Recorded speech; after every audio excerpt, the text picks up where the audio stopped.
ॾींहं मुंहिंजे सजण जी हीअ सखावत थी हले मिसकीन पुर थींदा वञनि अहिड़ी इनायत थी हले सुभान अल्लाह। अध रात ॾींहं मुंहिंजे सजण जी हीअ सखावत थी हले मिसकीन पुर थींदा वञनि अहिड़ी इनायत थी हले मस्त के मजीज़ूब बणिया के कारी बया कुर्बान जा अर्शता मेहमान थिया चे तुझे दस्तरखान जा मिस्कीन पुरवारा सजणा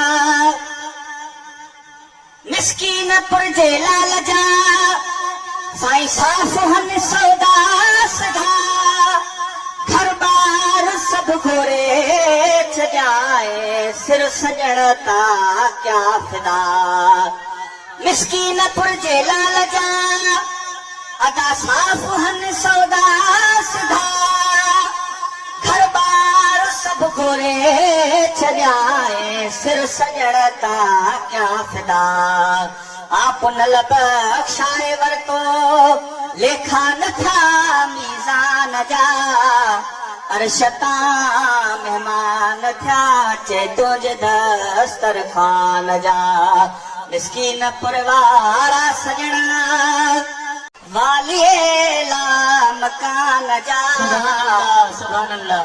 अर्शता मेहमान थिया चे तुझे दस्तरखान जा मिस्कीन पुरवारा सजणा गौसे आज़म जो है दरवा सब वली जाने वया सिर अदब में हिते झुकाए मंज़लूं माणे वया। बिस्मिल्लाहिर्रहमानिर्रहीम। मां पहिरियों हिन फ़क़ीरनि खे फ़क़ीर नसीर मोहम्मद खे फ़क़ीर सिकंदर अली खे ऐं ॿी जेका ई जमात आहे समूरनि खे साईं जे चोॾहीं जेका आहे सालियानी करण ते मुबारकबाद सुभान अल्लाह। उन जा रंग साईं वारा उहो जलवा ज़रो ज़रो ॾिसण में अचनि था।